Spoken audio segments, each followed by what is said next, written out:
What's going on, guys? Welcome to the preview for Manchester United versus Fulham in the FA Cup in the 5th round for a chance to advance through to the quarter-finals. And despite whatever our record in general says this season, because we have been dog shit, our record against Fulham is outstanding. And listen to this, lads. I've got a stat for you, okay? Out of the last 20 games United have played Fulham, guess how many times they've beat us? Never. Once. Ooh. They beat us once out of 20 games. It's quite strong, isn't it? You think about it as a head-to-head. I don't know, Sam, if you would pay too much into that, given our form, but can you take anything at all from that? No, because I think we're unbeaten at Craven Cottage as well, aren't we? Like, they haven't beat us at Craven Cottage. But the last couple have been, like, dodgy results, haven't they? Like, we've Small won, 1-0s. but it's been, like, a last-minute winner or, like, a single goal or something like that. So it's not exactly like we dominated them and destroyed them. Like, it's context, isn't it? And I think the last time they came to Old Trafford, then it was in the cup. I don't know if it was the Carabao Cup or the FA Cup. But I was at the match, and it was like Silva got sent off, Willian got sent off, someone else got sent off as well. That was like 2 seasons ago, I think. 2 seasons ago. Yeah, because Sabitzer scored. Yeah, so that was at that game, and I remember that game was absolutely mental. Like, it was just insane. I think it's up until recently, it was our best performer in real on Instagram as well, I believe. Up until 1.3 mil. Yeah, I think it did. Until he posted that one recently. So yeah, like, I don't think you can read too much into it, but as you know, United, all these records that we held for ages and we've now broken because we're so shit. Yeah, you could well see this record going as well, couldn't you? Where they get another win because we're at home. I know we got the win against with 10 men against fucking hell. My brain's gone to shit. Ipswich. Sorry, I'll see if you can get it. We got 10 men, which most people would think, oh yeah, there's a bit of momentum, bit of confidence, what have you. But this is United we're talking about, and I'm never using the phrase "turn a corner" ever again. I'm not using it for us. Like, it's just fucking regardless at this point. So yeah, I wouldn't read too much into it, but hopefully, because we've done quite well in the cup so far, we've got wins and stuff. So let's see. Who knows? We might just scrape our way to a final. I'll take it. I'll take it. Why not? Look, in the last game in the league, Shreyas, at least, it was a bit of a fucking snowfest, I think it's fair to say. Would you take more of the same if it meant we just scraped through? Like, are you just happy with any kind of result going into this? Yeah, because to be honest, every single time we have a late night match, I wake up and the first reaction or first text is, whoa, we won. So can I ask you, do you never try, like, watch the game before you see the spoilers, if you know what I mean? You know, sometimes, like, obviously over here, Raw is probably on about 1 in the morning, let's say, for example, WWE, right? So sometimes people might fall asleep. You don't necessarily UFC. UFC is another one, for example. Yeah. Like, you're a bit annoyed when you see the results before the actual action. Do you ever do that? Yeah. Sometimes it just happens because, sometimes it just happens, you see a notification. Exactly. It's hard to avoid, isn't it? Yeah, and texts you and goes, "Did you see that?" Oh, yeah. Like, oh my God, Bruno's goal! Yeah, I'll cheers for that, mate. Nice one. Yeah, and plus the thing is, usually when there are late night matches, I do see what sort of opponent we are facing. So when we face City or when we face Liverpool, I feel more confident nowadays. The moment I see Ipswich, the moment I see Bournemouth, these sort of Palace, these sort of teams, I don't want to see the games at all. Because I know that they really aren't going to be good games, and there's a very good shot that the other team might beat us in quite convincingly.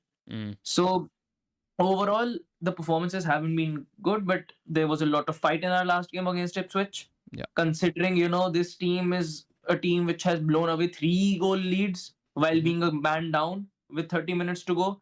It was a big achievement for them to pull through with, and get a result and actually the 3 points and create some gap at least, in between those 16, 17 positions. So overall, if we can, replicate those performances that we had in those games, I think there were some very good performances by a few players in their game. So if they can keep doing that, and if we are just able to manage to get 3 points on a consistent basis, I think by the time next season does roll in, and maybe, it can actually even help us propel ourselves to some stage in the Europa, can do us a world of good. Mm. What positives can the lads take from the Ipswich game, Sam? Because obviously there was a bit of steel, grit, Yeah. determination, which you can Mhm. take all of those into this FA Cup bout and use to your strengths. What other positives can we take, do you think? Or what was you happy with at least in that game? The fight back, I liked that. The fact that we had a man sent off, and then obviously we went a goal down as soon as that happened, which is just typical United at this point. And I think a lot of us were thinking, here we go. And I think the manager said that in the press conference. He was like, everyone in the crowd's thinking, here we go again. And I didn't expect much from it, honestly. I was just like, we're going to lose to Ipswich here, and relegation becomes a real serious problem. Yeah. But It's to mad, fight innit? back with, yeah, yeah. But to fight back with 10 men, the defensive performance that was put in by the likes of Maguire, Yoro, and Delict, I thought was excellent. Really, really good performance from them. Got the goals. I think, did I put a stat in the group chat? Delict's had more shots on goal than any of our strikers, Yeah. which just sums it up, really, doesn't it? How fucking poor it's been in front. So, yeah, I really liked that. I thought that was good. They seem to fight for each other as well. Like when Delap was sort of niggling at Ugarte, he like tried to knock him over about 3 times and then he shoved him. And Mazraoui just runs in and just fucking clatters him and shoves him into the ground. So they seem to care about each other. There seems to be a team bond there. Yeah. It doesn't seem like they don't give a shit, because normally you wouldn't see that if I they agree. they seem to give a shit. So I like that. It's just the results. For the most part, results have gone our way. Like I know it's Just been shit though, before, innit? but do you know what I mean? Like you look back, it's what was it, 7 wins and like 2 draws. Yeah. It's Yeah. ridiculous. It is And you crazy. look back, you go, did we really win that many games? Because Yeah. you're watching it and you're going, this Don't is feel like shit. it. This is fucking shit. Mm. So we've managed to grind out some results, which is good. But yeah, I would like to see some performances on the pitch at some point. But I'd rather take the win and get through to the next round over anything. So if it's a shit performance and we win, I'll take that over a good performance and getting knocked out. I'll take that every day. Of course, the unfortunate thing, Shreyas, was the fact that Patrick Dorgu got a red card. So, and he's looked really, really bright the past couple of games, and kind of opened that left-sided channel. Now it's back to Diego Dalot. We probably expect on the left-hand side, and we all know what that means, don't we? Yeah, and he looked like a bright spark in that attack. He was able to cause a lot of troubles, especially when while he was bombing on from his flank, and opened up a lot of spaces for us while moving forward. And go, with the physicality and with his recovery pace, even defensively, he was able to help us quite a lot. So I think we will miss that element, or in that full back department, in that wing back department, Dorgu boy, not being there, because at the moment we don't have anyone who can actually replicate that for us. What he actually brings to this team at this moment, Dallo is not that player. Yeah. Even Mazraoui is good in different aspects of the game, but when it comes to a wing back profile, you require some different traits. You require some, I would say, different sort of thinking as a player. And Dorgu does have that in his locker. Maz and Dallo don't possess that. And I thought Dallo might have a bit more comfort to play as a wing back, because defensively your responsibilities are a bit lower, but he's just not been able to get a grip on of himself even in this position. So I think we'll definitely miss Dorgu in the upcoming games, but once again, you've got to make the best of what you've got. I like you touched on Maguire there. I didn't have this on the agenda, Sam, to speak about. But going forward now, where is his future? Because he obviously doesn't suit wing back. So how do you get? What do you do? Does Zamarin keep all of him as like a utility player, or? Yeah, like we've had utility players before, like John O'Shea comes to mind, like the ultimate utility player. Yeah. Played centre back, played full back, played midfield, played as a goalkeeper, and fucking made some saves. Yeah. So like he was the Which I'm ultimate sure utility player. Mazraoui could do, right? If he was Yeah. called upon. Oh, he's played everywhere else, hasn't he? So he might as well Yeah. like try it out. He'd probably better be better than Onana at this rate. Yeah, for fuck's sake, yeah, like, you know what I mean? yeah. So I think his best position is that centre back position, the right sided centre back. I think that's his best position.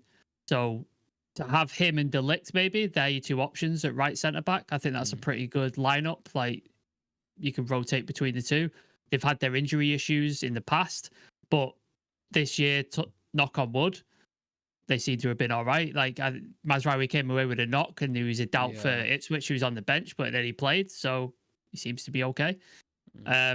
So I think he could be used there, and then your left centre backs is Leacher, but again, I don't know how many massive injuries this guy can take before Yeah. it starts affecting him. Like that's starting to worry me, but we'll cross that bridge when we come to it. And you got Yoro, who I think last game probably one of his best games he's had at the club. He was really excellent against Ipswich, so he's starting to come through. And then you're looking at the central centre back position. That's an issue, isn't it? That's a definite issue. Harry Maguire is okay, but he's definitely got his deficits where he gets exposed at times. If you so want to maybe push up the pitch, with Maguire, it's different. If you're defending on the edge of the box, he's quite comfortable. which is not Amrin. Like Amrin's not No, he wants to push up. That's probably a position you got to look at in the summer, along with all the other thousands of positions we have apparently got to look at as well, which is going to be interesting. So yeah, I think centre back's probably where he ends up, but again, could be used as a utility player. He can play that full back role. He can step into midfield when needed. So yeah, I think he'd be a good player to keep around as well. I don't think it's best for him personally in this system. I think when he first came in, do you remember how much we was all raving about him for 15 mil? Like, unbelievable. Just as a fullback in a back four, I thought he was incredible. But he's almost like this kind of free roaming defender, innit? Like you'll see him in areas of the pitch where you just like, what are you doing there, mate? What, like, why are you in? Do you know what I mean? There's one point where Bruno was squaring it to Mazraoui in the box, and he was like the focal point. He's like crazy. He's trusted by the players and the manager. Yeah. Like they know no matter where he is, he's not going to let the team down, and he'll do his job and he'll do what he needs to do.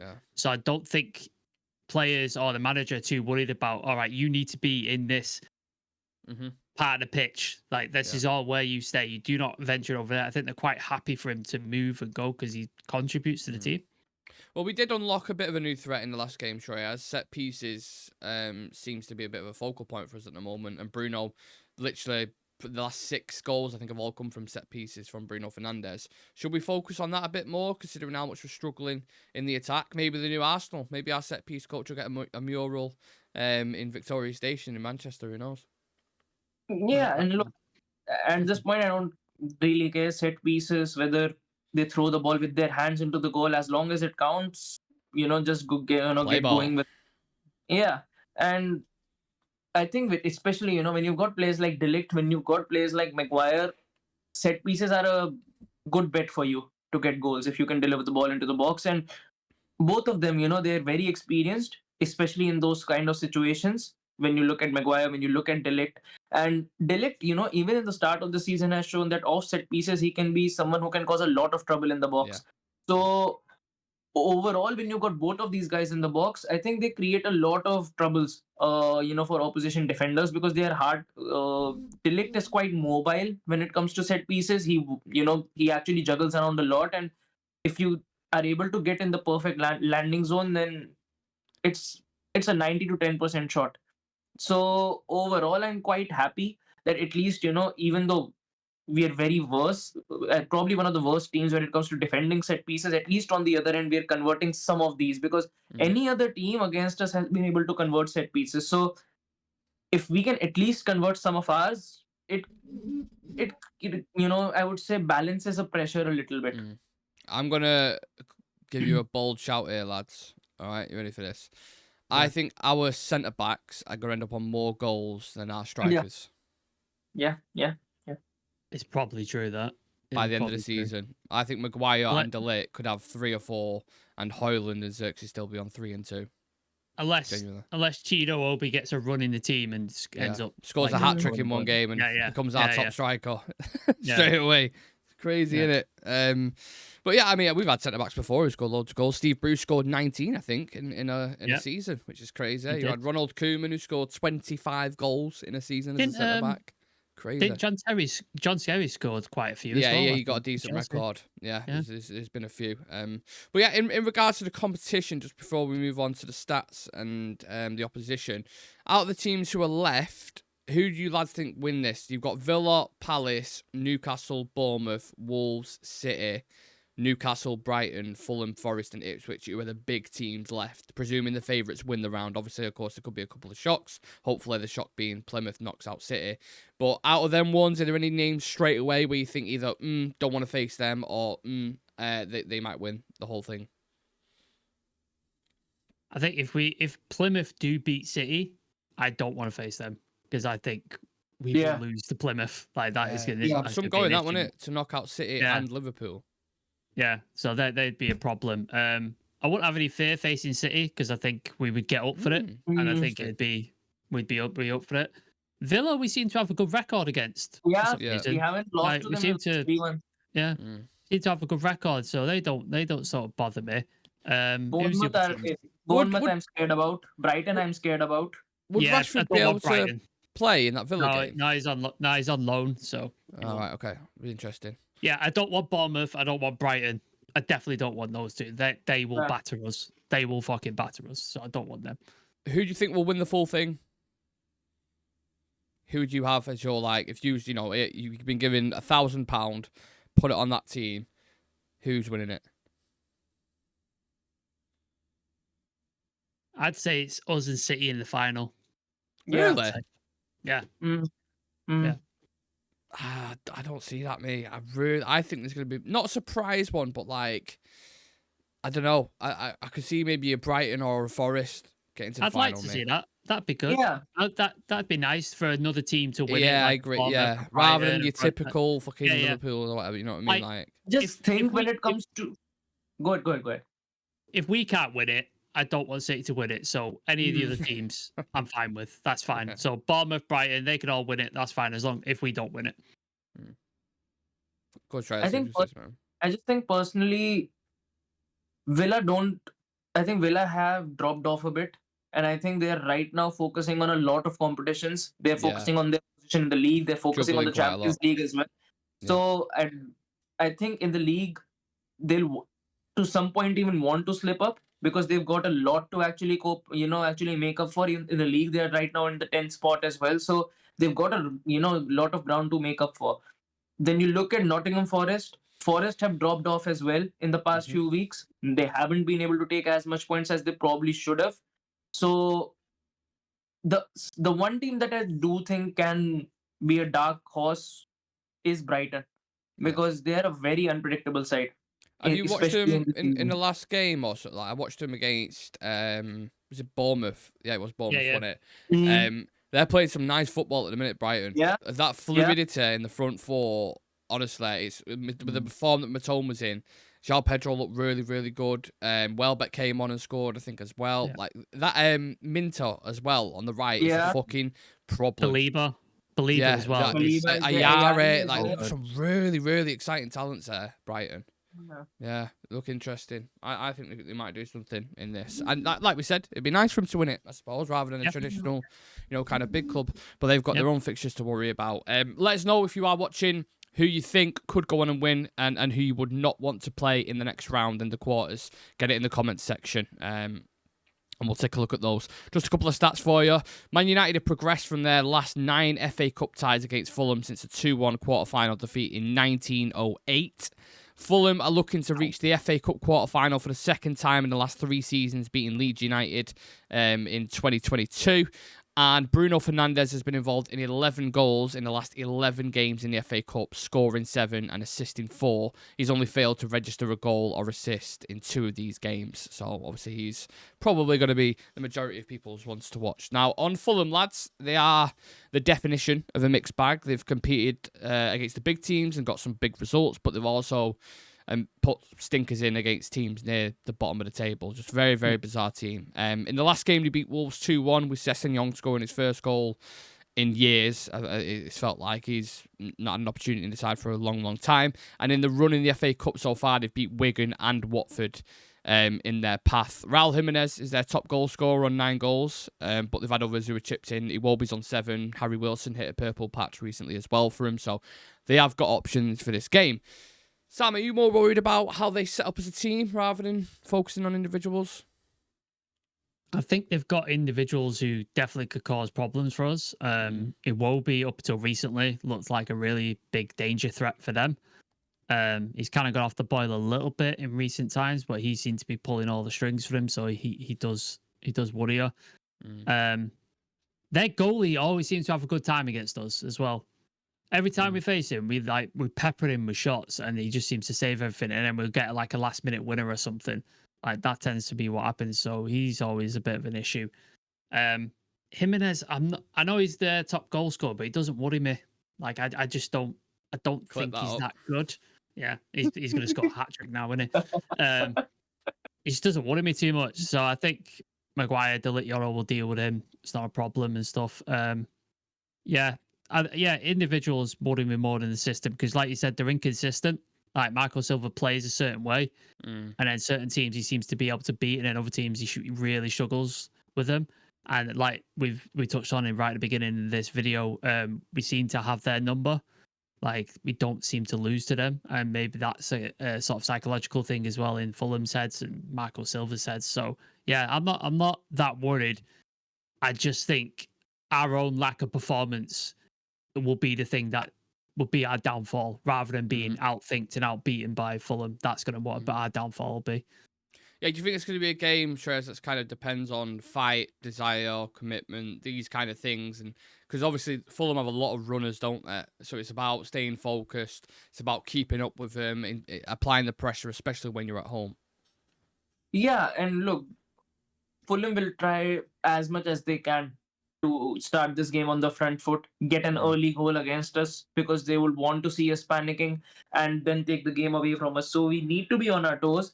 Like Sam mentioned as well, they've got some very good players in their squad. You know, Smith Rowe is there. You've got the likes of, I would say not Jimenez, but Rodrigo Muniz is a striker who I would be It's concerned decent. about because he is someone who can trouble Delict. He is someone who can trouble Maguire and Euro. So he's someone to watch out for. And except that as well, you know, they are one of the teams who prepare really well. And if they've seen anything from our last few fixtures, I can already see Iwobi going for long shots, and then Yeah. Muniz just walking through those half spaces and going for that rebound shot. So we need to be on our toes. We need to be really alert and just not allow them to get an early goal against us because because Fulham usually do get the first goal in most of their games this season, and I would say if they do that against us, I don't see us getting a comeback victory, especially away from home. Yeah, I anyone who plays against us gets the first goal. Let's just not, We don't score in the first half normally. That's why we don't. So there's not. I don't think there's any probably about it. To be honest, with you. I think they're definitely going to score first, and then we'll probably have to bounce back again. Just on the last thing on Fulham, Marco Silva, lads, you think he's done a good job? Absolutely, 100%. Yeah. Like him, Areola, Espirito Santo, Fabian Hertzler. I think they should all be commended for the jobs. Thomas Frank as well. They should all be commended for the jobs But they've also done. I took think they've advantage, haven't they, of the teams that have dropped, like Tottenham's United. They've attacked that space where exactly. they are as well. And even Chelsea have fallen off as well. They've been beaten by these teams, and Chelsea have dropped off. I know they had a really good start at the beginning, but after Christmas, they've plummeted like in the recent things. I know they beat Southampton the other day, but I mean, who doesn't beat Southampton at this point?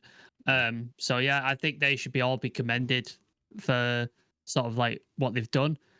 Arne Slot is probably going to get manager of the year because he's won the Premier League in his first year. But I think those guys should definitely be in contention as well.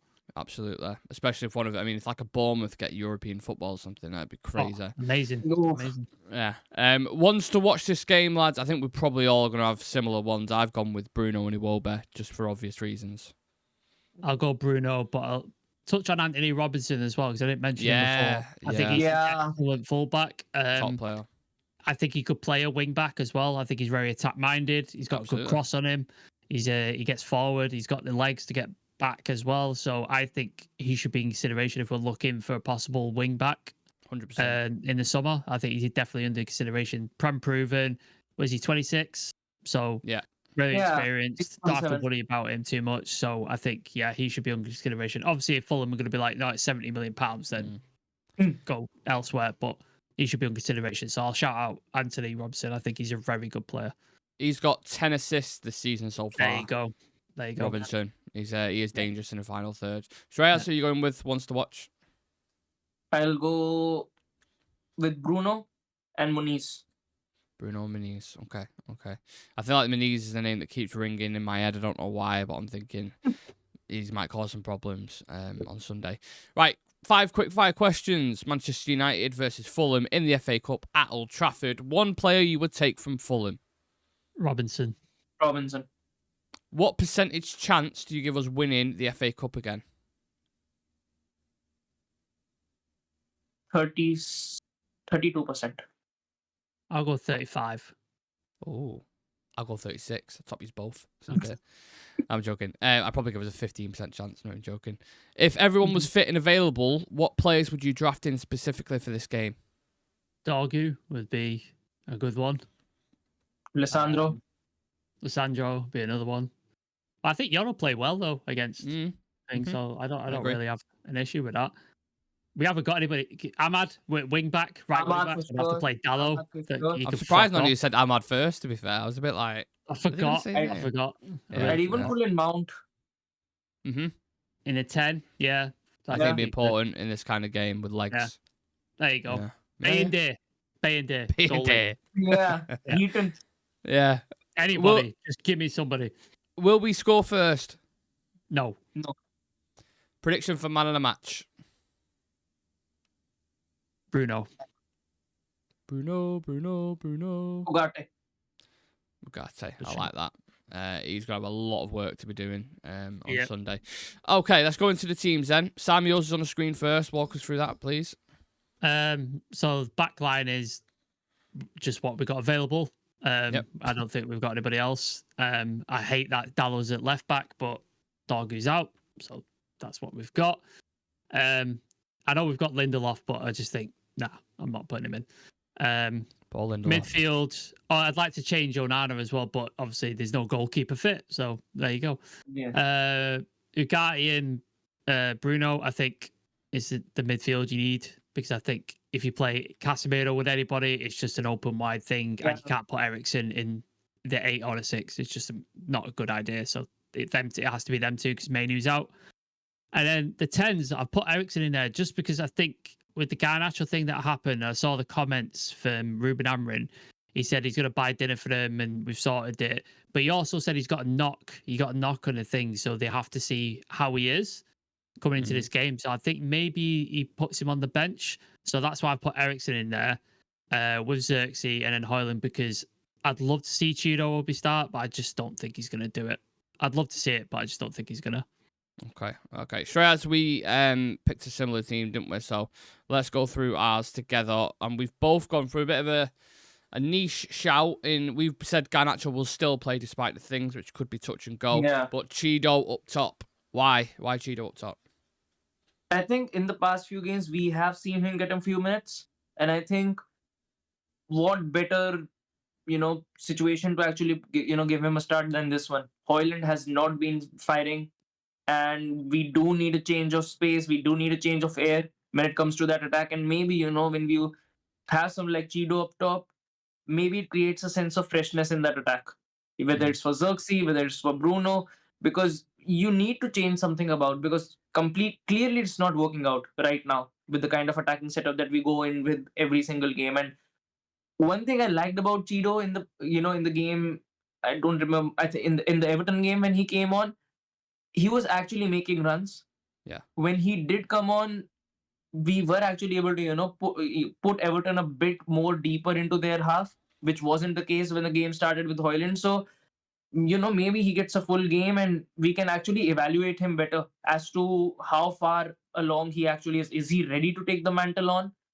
Is he still a bit far away from, making that start in the first team, and maybe he needs a loan or something? So, I think the best bet for him to get those minutes is in the FA Cup, because the league position is already very, very delicate. You wouldn't want to take any other bets in the Europa League. So I think perhaps this is the best game that you can go for. Interesting. It would be a bit of a rogue, rare shout, because he keeps persisting with Rasmus Højlund, but why not? Why not? That's what I say. Yeah. Okay, then. Let's dive into the score predictions, people. Will we go out of the FA Cup, or do you have faith? I think we win. I don't think it'll be pretty. I don't think it'll be exciting. but I think we do get through. I'm going to go 2-1. It's going to be a scrappy as fuck game. I think it will go to extra time and we win it. I think it will be 1-0. Just to double check, it does definitely go extra time, right? Oh yeah, it it is is going sure extra or not? time. It is going extra time. It is going extra time. No, I mean, if we do draw, it's no replays, is there? Yeah, Is what yeah. I'm saying? No replays. No. Okay, so it's extra time. Oh, I don't know. You can't go 1-1. I can No. go 1-1, but And then what? and then then what? extra time, I think we might lose to Fulham. God. And extra time or penalties, I think we lose to Fulham. And Oh, we go out of the FA Cup. Penalties. I can't do. Yeah. Yeah. In fairness, we had to do penalties against Arsenal, and we came through it, didn't we? There was some really good penalties Yeah. in that as well. So Yeah, really. maybe good penalties. something we could channel. I'm not sure. I know. I just I don't like the anxiety. Internally, it's horrible, Yeah. innit? I hate it. I It hate is it. horrible. Anytime, it's just like I say every time someone steps up, he's gonna miss this.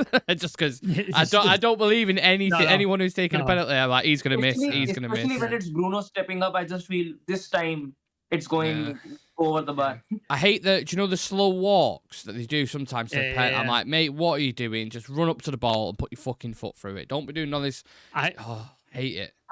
I hate when they try and Panenka it or something. And I'm Yeah. just Yeah. like, just fucking smash it into a corner, pick a corner and hit it. Don't do Yeah. this fucking little chip thing that you're trying to look like you're cool as fuck to the Yeah. goal. Like, I hate it. Just hit it. That's it. Yeah. Don't do anything fancy with it. Well, hopefully it won't get to that, people. Do leave your score predictions in the comments section. Do you see this going extra time and penalties? Do you think United will win? And what are our realistic opportunities of winning this cup again? Imagine the outrage from rival fans if we was to win it with the season we're having. It'd be crazy. Imagine we win the FA Cup and the Europa League and we Mate. finish like 13th or something. The What madness. the fuck is going on? It'd be crazy, wouldn't it? You could Oh you could my quite literally God. flip a whole season upside down Yeah, by winning. Win it by just winning one of them. You do. If you win the Europa League, it flips on And its you're in the Champions League and you finish 13th. Mad. Like, that's madness. That's But absolute madness. I think all of us would probably say it's not out the realms of content. Like we've seen this before. I know. It is Oh, this is possible. what we do. Very This This much is what what United we do. do. Yeah, Yeah. this is what we do. Anyway, we'll leave it at that, guys. Been a fantastic preview. Thank you, everyone, for watching. Thank you to Sam and Shreyas for joining me alongside this. Enjoy your weekend, people. We'll have loads of coverage over the weekend with new stuff. With obviously coverage around the game, pre-match and post-match as well. And Premier League predictions are dropping Sunday-ish, I think, because obviously there's been all over the place on it. So might even be further back than that because Europa League game. So I don't know. I'm all over the place. I'm going to shut up and leave it at that. See you in a bit.